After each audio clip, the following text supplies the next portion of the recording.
right, how's everybody? Coach, first day of full pads, how's like the intensity you saw from the guys? Actually, second day of full pads. We ramped it up on Saturday and got some good work done. But today was the first day to do some live work. So day 4, we did 2 periods of live, one in the beginning, and then finished practice with what we call a rapid fire drill, live drill. So it was good to see them, really put it all together. We've got a lot going on. We've got a lot of installation. We've got a lot of corrections that we're making, but I'm pleased with it. This has been good work, great work ethic. The guys got great energy coming out here. We're, as I said the other day, we're a good-looking team. We've got a few guys that, especially at corner right now, that are banged up, trying to get Booth's getting better, waiting on him. DK kind of strained his ham, so he was out today. Mario's, we're nursing his ankle. Hopefully we'll take it slow with him the first half. And hopefully he'll be ready to go for everything for the second half or sooner. And so we've been a little banged up there, but it's been good. You guys are showing up today. You guys flashed. A few guys that I was hoping I would see make some improvement. Seeing that. The limited time you've gotten with the guys, and you mentioned some of the guys' flash. Can you mention some of the guys that have stood out to you? Yeah, I think just Saturday, for example, I thought Jordan Williams probably had his best practice that I've seen him have since he's been in Clemson. And it's amazing what a little competition will do. He really, was a guy to me that jumped out. And just really pleased with some of the guys that I've seen in the secondary and safety. We've got some guys that are moving around very, very well right there. I think Mike Jones is a guy that's doing a nice job. He's getting a lot of work. All those young guys I'm incredibly pleased with them. Now that second group of offensive line guys, we got a long way to go there. Just mentally learning how, they just got a lot going on. And then, we see 52 blitzes every day in practice, so it's not like we're patient on defense for the second OL. So there's a lot going on, but it's good for them. That's what makes us better. But all those guys in that mid-year group are doing a tremendous job. Pleased with BT hadn't missed a kick and missed a single kick in 4 days. So he's off to a great start, as is Will Spires. He's doing a nice job. Jack Maddox stepping in there, doing a nice job of snapper for us. So, we got a good group. Moved Taquan. It's been fun to watch Taquan over there. He's fundamentally learning, what to do, footwork, obviously learning the plays, but you just immediately see his power, especially when we do some of our competitive drills where it's really not much scheme involved. It's just, can you move a guy? And so I'm pretty pleased with Taquan as well. Speaking of BT, I guess the MLS was listening when you were hyping Tanner Tessmann. Yeah. I guess the situation with him, he kept my mouth shut. He could come back at some point in the future, though, once his pro career ends, right? Oh, he could. Yeah, he could. I mean, he can't play soccer until he's 40, but you can kick a football until you're 40 or longer. I think there's guys, but I'm happy for him. That's pretty amazing. He played his first ever. He started in his first ever MLS game Saturday night. I think they played Philly, and he was the MVP of the game. Played 90 minutes at every minute, or whatever you call it, man of the match, or whatever the term is. But he was. So it's pretty special. He's been working since he was in diapers, to be a pro. And, the culture of soccer is a little different from a lot of these other sports. And very few people get the opportunity to go be a pro, right out of school. And he's young. And the other thing is he's really smart. My big thing was, I just want to see him get his education, as does his parents. But he's a really smart kid. He's done great in school, high school, he's here and there, and he's had to do a lot on his own, but he'll get his degree. He'll work toward it. But yeah, who knows? His ultimate goal is to get to Europe, and that's probably like being a first-round pick in the NFL or something. I guess getting to Europe. I don't know much about it, but so we'll see. But yeah, who knows? Down the road, doesn't go the way he wants, yeah, he certainly would always have that opportunity if he ever wanted to do that. But you know, he's got a one-track mind right now, as he should, and you know, we're excited for him, and pretty special opportunity that he's got. Behind BT, I guess you Jonathan White's, yeah. So Jonathan White's, who we brought in last year, he was a preferred walk-on guy for us. So those two, he's off to a great start too. He's missed one kick. You know, so both those guys are doing well, and then you know, we'll probably bring another walk-on in the fall, but we'll have a tryout. So a few guys. We had one kid we wanted to bring out this spring, but academically he wasn't quite where he needed to be for us to bring him out. So, but pretty pleased with what those guys are doing. And then you know, Aiden has actually worked himself into he's a pretty good kicker. And you know, fortunately we got guys that can hold left or right. He got a lot of work last year, and especially in kickoff. Aiden would be our second kickoff guy for sure. A very strong leg. Can you talk about your former players in the combine right now? Well, they've all done well. You know, I've kept up with them, tried to communicate with them all week and encourage them. I'm really proud of them. They all did, you know, what I thought they'd do. And for some reason, I think some people didn't think maybe AJ could run or something like that. And, no, he can run, and so he really helped himself. Obviously, T's ham wasn't quite where it needed to be. But he'll be ready to go here soon, and he's going to do great. But I think they all did well in their interviews. Akerman Simpson did a nice job. And, certainly Kayvon. I think he crushed it. Reese ran. I think they upgraded him to a 4.41. I think that's what they were telling me in the staff room. But not surprised with that. And then Isaiah is what we all know. He's just a freak. He's one of the most unique talents you'll ever see. And him coming back and having that fourth year to really develop, he probably would have been a second-round pick last year. And him coming back and really just becoming a more complete player it's amazing what he's been able to do. So I'm excited for all of them, and you know, look forward to seeing him here. I guess next week they'll be rolling back into town for our pro day. Are any of these mid-years beginning to flash a little bit? I'll be honest with you, they've all flashed to me. The second OL, you know, that's a hard position to play, especially when you're going against our defense. But I love what I see in those three new guys that are here. They're exactly what we hoped they'd be. But they got a little more to learn. But just again, watching them in a couple of our competitive drills, pretty impressed with them. And I put Taquan in that group too, because obviously he's just moving over. But I think we got a good group. But those D linemen, you know, I mean, you can't help but notice them. They just Fred out there corner is a great looking athlete. So, you know, EJ, I mean, he's smooth as silk, and you know, got to get bigger and stronger and all that, which we all know. But he's got a lot to learn. But they're all what we thought. DJ, I mean, he's all those guys, man. I mean, we just knocked it out of the park. That whole group. Sage, Ennis, man, he is physical. And he's got a mentality that you love. He really jumped out at me today watching him in the drill work. But Kate, Bresee, and Miles Murphy, you can't help but notice them. Those three linebackers, you can't help but notice them. Tyler Venables, Mickens, you just notice them. It's just a good-looking young group of talent that just got here that, you know, I think we hit on all of them. They all got ways to go to be, you know, functional players, but we're off to a good start with that group. You mentioned the three defensive linemen. It seems like they're just, for their age, for their size, they're just huge. They are. They're big and just they're athletic, big and physical. Got a lot to learn, but you know, they just have natural gifts.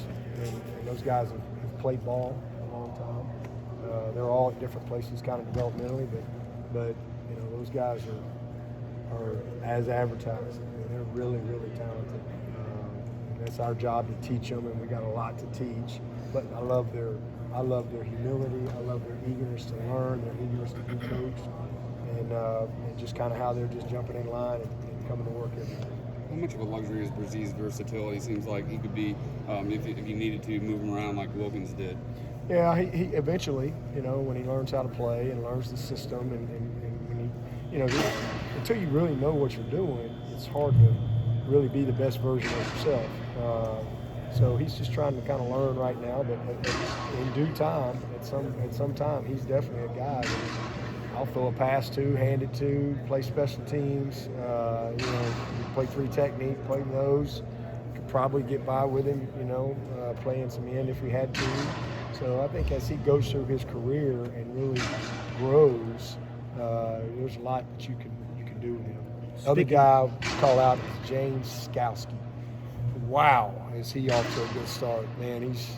He's a really good football player. Speaking of the ends, what about Xavier Thomas? What do you need to see out of him this year? Just consistency, just consistency really in everything he does, and he's off to a really good start. I love the look in his eye. I like his focus, his demeanor. He's just a little more mature. Sometimes you gotta be exposed a little bit. You don't know what you don't know, and some of these guys, they have all the tools and they certainly look the part, but you got to understand they're just young people, and you have, and then you have high expectations and all these external factors and so forth, and we forget that they're just young people.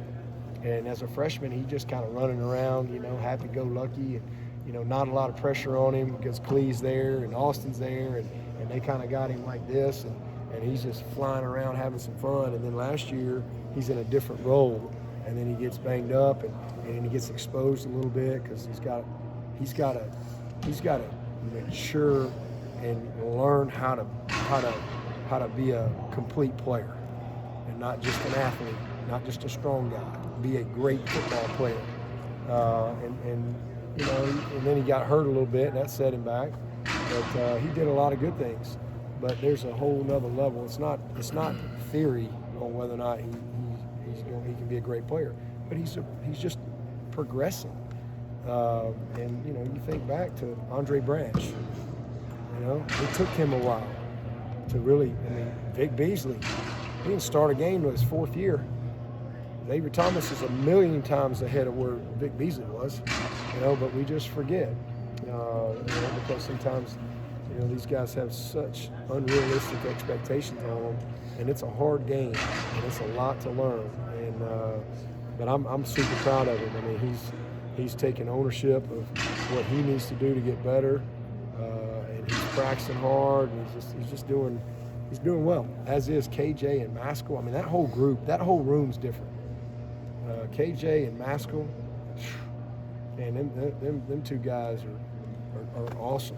And you throw Xavier, and then Justin Foster is just steady Eddie, man. He looks like a different guy. He has a confidence to him that I have not seen in him before. He's got a real confidence, and that just comes from all the experience that he has now. And he's a very mature, very focused young man, and the game has slowed down for him.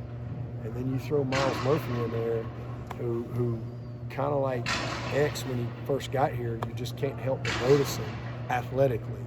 But he's got a great foundation as a football player. X didn't have a great foundation as a football player coming in here, and he figured that out, and he's self-aware that way. So I'm really proud of him because he's really built a good foundation, and now he's, I think, ready to step in and be a little better, more consistent player. I think it's the right word.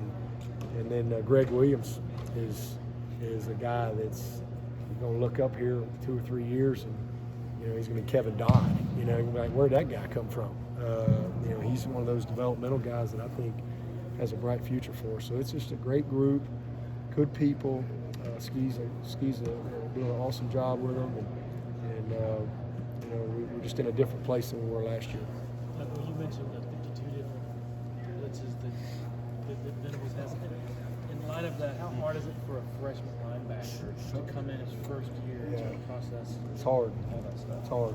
It's hard. It's hard on the safeties. It's call on those linebackers, because not only do you have a lot that you got to, be able to do and manage and line up, but he's, it's 4th and 1 every day with him, and there's a level of intensity that you got to have to play with Brent every single day, and so it's hard, it's tough on those guys. Do you get the sense that Skalski got over the ejection from the title game pretty quickly? Was that something that maybe lingering with him, feeling a little bit? No, he was pretty disappointed in the moment, certainly after the game and all that stuff. But no, he's moved on. I mean, there's nothing we can do about it. Just get ready to go.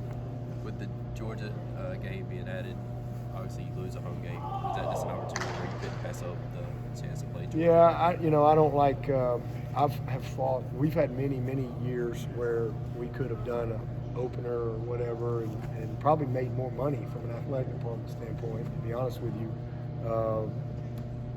But lose a game and only have 6 games. So I've really fought that my whole career, and we'll continue to do that. But this was a situation where, you set these things out in advance, and then all of a sudden your 21 was kind of an oddball year for us, and we really needed another game. And so it worked out, especially being able to go to Charlotte, to give us, just because that's kind of been the formula we've had for a long time. And it just, with Notre Dame and all this stuff, it just kind of made that year, 21, kind of a weird year. And so Dan and I talked about it really back, I guess, summer. So it's been something they've been working on. But, I hate the fact that we lose a home game, because it's important to our community here. But this is pretty much what we're going to do this year, and then we'll get back on track with how we do things moving forward. But we needed another game, and it's exciting. You got an opportunity. It just worked out. We might not have done it with just another random team, but the fact that we had a chance to play Georgia, I think something that both fan bases will be really excited about. And obviously, it's a tough game. That's a hard opener. Hard to win those games, but it'll be an exciting way to start it all off. You've had a good run of centers with Guillermo, Falcinelli, Pollard last year. What's your depth chart looking like at center? And I think you said Benson would be playing there. Yeah, it's fluid. Guillermo was out here today. I don't know if y'all saw him. He's the tight end coach from Western Carolina. I told him I need some video of him teaching some route running. I need video. He's lost some weight. He's been out running. He looks good. But yeah, we've had some good ones, and I'm excited about Cade. First of all, I think Cade is one of the more powerful guys we've had in our offensive line, and he's done a nice job for us. But he's ready to step in, and I think he's going to be great. I think we cross-train guys all the time. Obviously, Blake is a veteran guy, and we're actually going to work him at some guard and center. So I'm excited about getting him back. He's going to get a little more position work as spring goes along. But I'm excited about him working in there, and then we've been cross-training some of those other guys. Mason Trotter is a powerful young kid too. He's starting to get his body where it needs to be. We really like him. And then Rayburn is a big athlete. He's a really good athlete. He reminds me of a Dalton Freeman type of a kid. Kind of a big athlete that can get in there. He could probably even play tackle for us if we needed him to. So he gives us some versatility, and then we're just kind of cross-training some other guys. We try to make a lot of those guys snap, and who would have thought Sean Pollard would have been playing center?